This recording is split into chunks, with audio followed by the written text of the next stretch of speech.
Hello foodies, welcome back to my YouTube channel. Today I'm doing a review of Sushi Hil, which is a restaurant located at 3330 Main Street in Vancouver. It is a Michelin Bib Gourmand restaurant. I was really excited. I've heard a lot of great things about this restaurant. Really excited to go. I've never been. And it's part of this Main Street corridor that's got a lot of Michelin star or Michelin recommended restaurants. So it seems like Main Street is a real hotbed for food in Vancouver. The chef there is Hil Nguai. He was at the pass at the sushi bar, so talking and chatting to people. I didn't chat to him personally, but I thought he sounded like he was having a great time with people, sounded like a great guy, and really friendly. Setting is sophisticated, clean, but basic. So I liked it. It's very minimalist.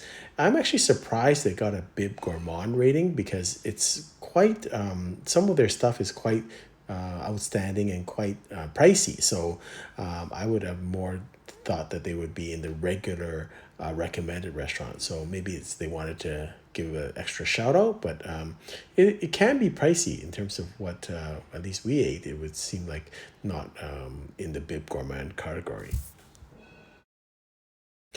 Service was friendly, efficient, but minimalist. And so I would say, in terms of Michelin star restaurant standard, probably not there, but nothing wrong with it. They're it's kind of more like a casual neighborhood restaurant. Everyone was friendly, and I thought the service was quite good actually, so quite efficient. They started off with a mousse bouche, so they gave this to everyone. I think it's a daikon that's just marinated, so it's a nice little acidic amuse bouche that kind of starts your palate going. This is the Hayoyaku tofu, which is chilled tofu, dashi dressing, and bonito for $10. It can be spicy or non-spicy. We chose the spicy one. Actually, quite a nice value for three pieces. And actually, I liked the idea. It was chilled. It was flavorful. It wasn't too salty. So I thought it was quite a nice dish. Short video of some of the food that we had on the table.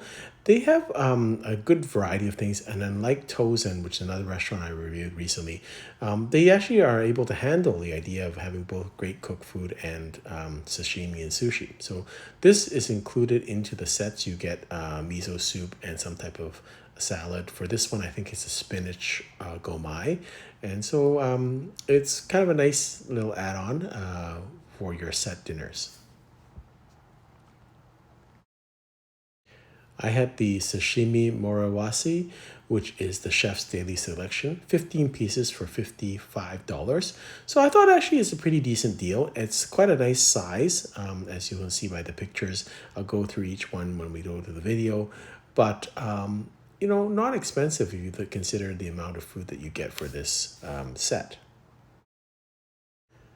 So here's a video of the sashimi set. So you start off with, on the left hand side, marinated tuna, then marinated octopus, and then next is marinated scallops. All was very fresh, and I love the flavors of it. Then you have amberjack or kampachi. Then you have sea bream, and then you have king salmon. Again, everything was tasty, very next texture, and then the last thing there is I think red snapper.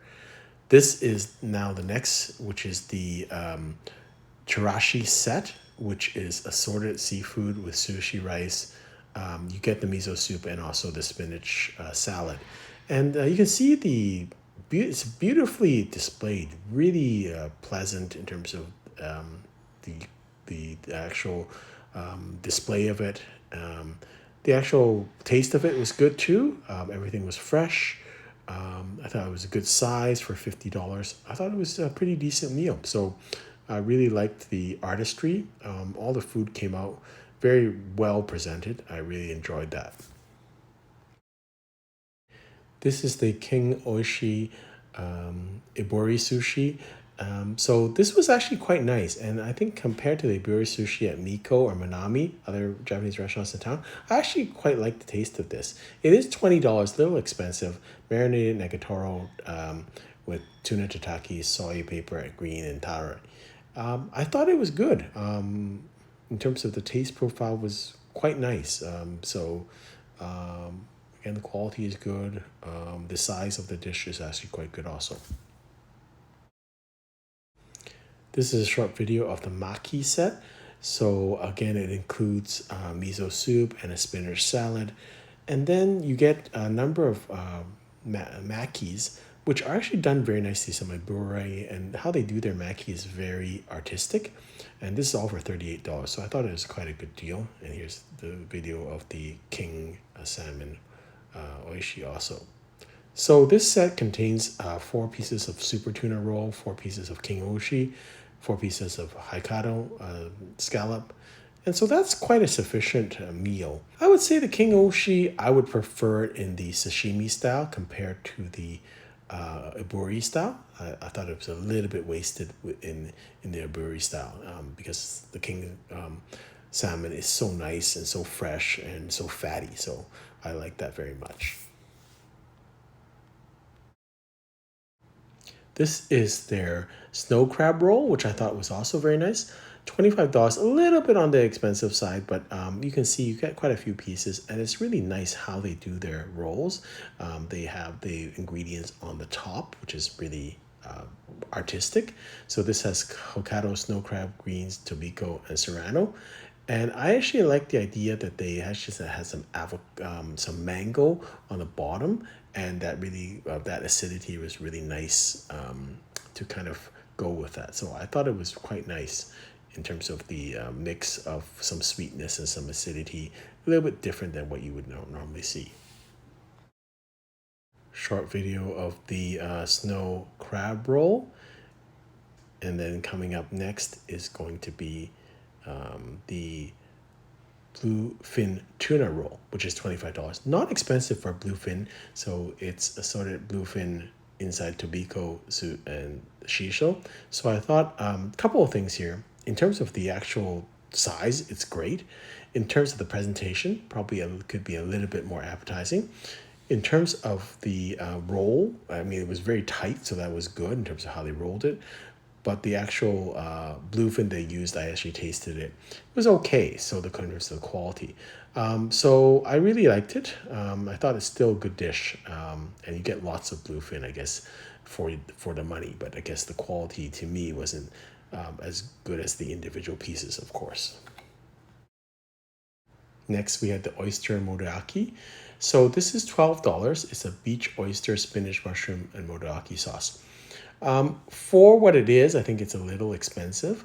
The quality is okay. It's not bad, but as compared to, again, Tozen, way better in terms of quality. But I thought it was not anything out of the ordinary, so I thought it was decent. Artistic shot of the oyster motoyaki. And then we finished it off with a panna cotta, which was attracted me because it's house made. It's $20, so a little bit expensive. You see the size is not tremendous. It was good. It wasn't a bad dish. I like the acidity and the fruits brought out, and the actual panna cotta itself was nice and creamy. So all in all, I think it's a really good meal. I think it can get on the pricey side, so I'm surprised it is a Bib Gourmand restaurant, but I think it's got quality, so I think it should definitely be Michelin recommended. As to whether it should be 1-star Michelin, I think it's a little bit still lacking as compared to as the Masuoshi, which is a 1-star Michelin.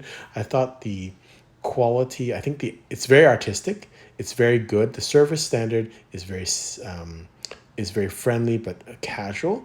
And I don't know. I mean, I liked all the food. I thought it was artistic, but something didn't push me to the edge of highly recommending it. And I think it's just the consistency of food. If you see my reviews of the Michelin star restaurants, I don't think I have a bad dish, let alone a bad meal ever at some of those restaurants. Here, there were some winners and some, okay dishes. So I thought the best dishes here were the best deals were the maki set, the trashy set were excellent. So those are excellent to deal with. And I thought the sashimi set. So basically the sets I think are very good deals and really good quality. I think it's a very good restaurant. So I would recommend it. Hope you've enjoyed this video. Until next time, happy eating.